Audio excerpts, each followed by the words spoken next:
Meu prezado aluno, minha prezada aluna de Teologia Sistemática 1, este é o vídeo 2 da aula 3, ok? Continuando, portanto, falando sobre a revelação. Revelação é a manifestação daquilo que nos diz respeito de forma última, de forma especial. O próprio Deus que se revela em Cristo, que se revelou na natureza, isso constitui para nós um fundamento da nossa fé, o fundamento do nosso ser, a razão de nós existirmos. Tá? Portanto, a revelação é aquilo que nos diz respeito de forma última. E é importante também observar que não há revelação se não houver alguém que a receba como a sua preocupação mais importante, preocupação última.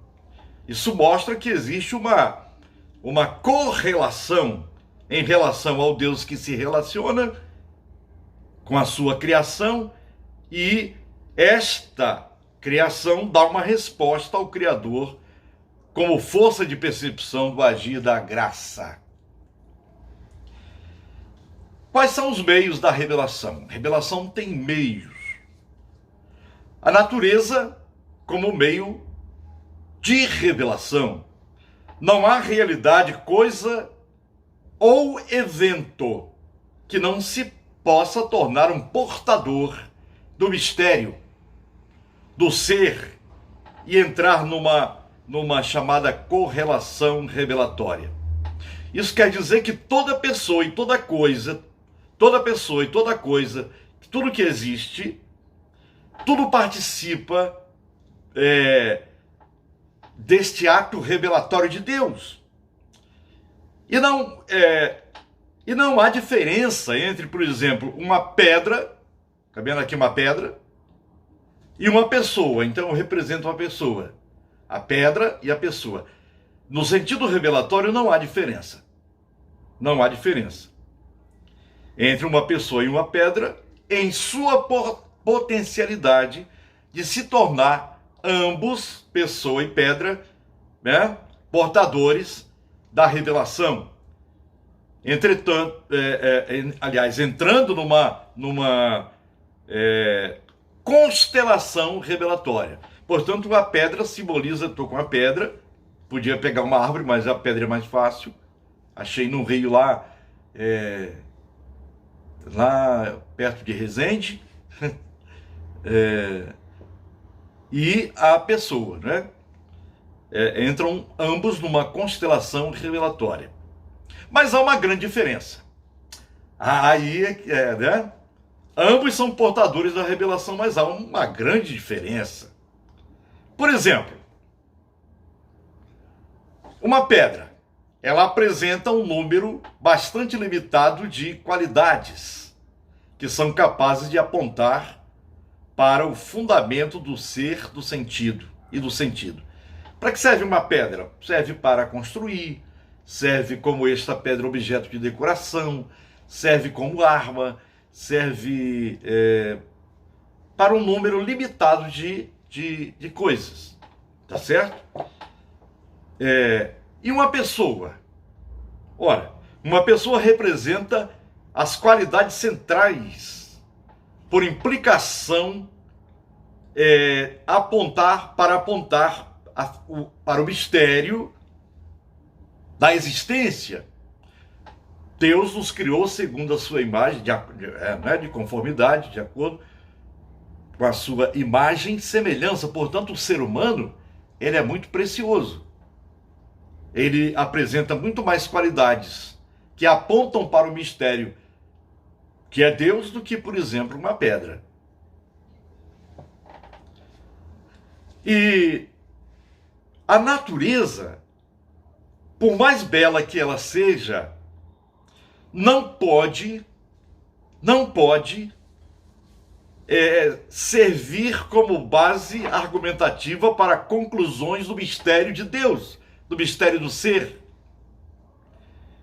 Isto é observado face às distorções da revelação através da natureza. O que acontece, maremotos, terremotos, portanto, epidemias, pandemias. Tá? Então, a natureza, né, ela tem um número limitado de qualidades que apontam para o mistério. A história, grupos e indivíduos também são meios de revelação. Portanto, revelação histórica não é revelação na história, mas através da história. Já que o homem, o ser humano, é essencialmente histórico, toda revelação, mesmo que seja medida através de uma rocha, de uma pedra ou de uma árvore, ocorre na história. E também os eventos políticos. Os eventos políticos então são interpretados como dons divinos, julgamentos, promessas, e, portanto, como questão de preocupação última, importante, e a manifestação do mistério do ser. Pensando aqui, por exemplo, para ilustrar isso que estou dizendo, as reformas, não foi uma reforma só no século XVI, mas as reformas que aconteceram, por exemplo, na Alemanha com Lutero, na Suíça com Zwinglio, depois Calvino, lá na Inglaterra com Henrique VIII, e por aí afora, os príncipes e Lutero, quer dizer, se Lutero não tivesse o apoio dos príncipes, não teria reforma. Então, não podemos descartar aí que as autoridades que foram constituídas por Deus, elas também fazem parte como meios, né, de revelação na história. Agora, é interessante observar que um grupo que tem uma experiência estática, quer dizer, que sai de si mesma, que se desdobra em relação ao seu destino histórico, que tem consciência do seu destino histórico, pode se tornar um meio de revelação para outros grupos. Por exemplo, a igreja cristã, ela sempre esteve consciente de sua vocação, de ser portadora de revelação para nações e indivíduos. Imagina bem como a igreja, como o cristianismo impactou o Ocidente e também o Oriente. Ora, quantos benefícios. Quero sugerir um livro da editora Vida, E se Jesus não tivesse nascido, do John Kennedy. Então, é um livro interessante. Se Jesus não tivesse nascido, não teríamos educação, não teríamos assim o valor da mulher, do negro, a influência, a construção de hospitais, a influência nas leis. Portanto, a igreja cristã, ela sempre esteve consciente da sua vocação, não obstante, no meio dela, existirem pessoas que aparentemente não são da igreja e fazem coisas erradas. Independentemente disso, os reformadores já diziam que a igreja é imperfeita e dentro dela tem pessoas boas e ruins. Agora, quem vai julgar no último dia é o próprio Deus. O outro meio de revelação é a palavra. A palavra, um meio de revelação, e também a palavra interior. Por exemplo, a estrutura racional do homem não pode ser entendida sem a palavra. Por isso, você tem toda a técnica, tudo isso que temos aqui à disposição, computador, telefone celular. Você está me vendo agora, eu estou gravando pelo telefone de alta resolução, mas a palavra é fundamental. Mesmo que você fale com um robô, você ligue para qualquer instituição de teleatendimento, tem lá um robô. Mas ele usa o quê? A palavra. E a pregação da igreja, por exemplo, pressupõe uma compreensão das funções expressiva e denotativa da palavra, acrescentadas à sua função comunicativa. Assim se pode afirmar que a mensagem bíblica não pode ser interpretada sem princípios semânticos e hermenêuticos. É preciso buscar o significado das palavras.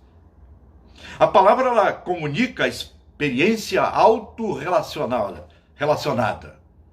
e inacessível de um eu-pessoa para outro eu-pessoa de duas maneiras: mediante a expressão e mediante a denotação.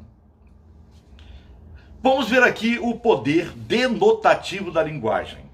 O poder denotativo da linguagem é a sua capacidade de comunicar sentidos gerais. Por exemplo, agora nesse tempo de pandemia de coronavírus, o mundo todo sofre. Eu não sei medir o sofrimento lá de alguém da África, da Ásia, não é? Porque não estamos lá, não estou lá. Eu estou vendo aqui perto de mim. Né? Então, universal, a mídia transmite o que está acontecendo no mundo e às vezes de maneira até torcida. E vamos lá, o poder expressivo da linguagem, poder denotativo, que comunica a sua capacidade de captar ou comunicar sentidos gerais, e o poder, quer dizer, o poder expressivo da linguagem, né? A sua capacidade de comunicar estados pessoais, que é o poder expressivo. Tem o poder denotativo e o poder expressivo. O poder expressivo da linguagem é a sua capacidade de revelar estados pessoais. Por exemplo, imagina aí uma equação algébrica, uma equação do segundo grau, produtos notáveis. Eu tenho o exemplo aí do slide, quando você estiver em contato com o slide, você vai observar. Tem um caráter denotativo, uma equação algébrica. E um grito, socorro, socorro. Um grito tem um caráter quase exclusivamente expressivo. Se alguém aqui agora estiver gritando lá fora, eu certamente vou parar a gravação e irei ver o que está acontecendo. Porque é mais do que uma equação algébrica, tem um poder, o grito tem um caráter expressivo.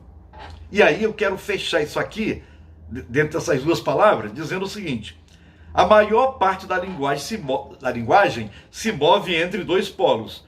Quanto mais científica, quanto mais técnica, tanto mais perto do polo denotativo, impessoal. Quanto mais poética e comunitária, tanto mais perto do polo expressivo. Entenderam? Uma equação algébrica tem quase um caráter denotativo. Né? Uma equação algébrica tem um caráter quase exclusivamente denotativo. E, repetindo, um grito tem um caráter quase exclusivamente expressivo. Portanto, a linguagem, como meio de revelação, ao contrário, tem o som e a voz do mistério divino, em e através do som e da voz, da expressão e denotação humanas. A linguagem com esse poder, eu quero dizer para você que é a palavra de Deus. A linguagem com esse poder. A palavra de Deus não contém nem mandamentos revelados, nem doutrinas reveladas. Ela acompanha e interpreta situações revelatórias. Vou finalizar este segundo vídeo e daqui a pouco nós nos encontraremos no terceiro vídeo da aula 3 de Teologia Sistemática 1. Até lá, então.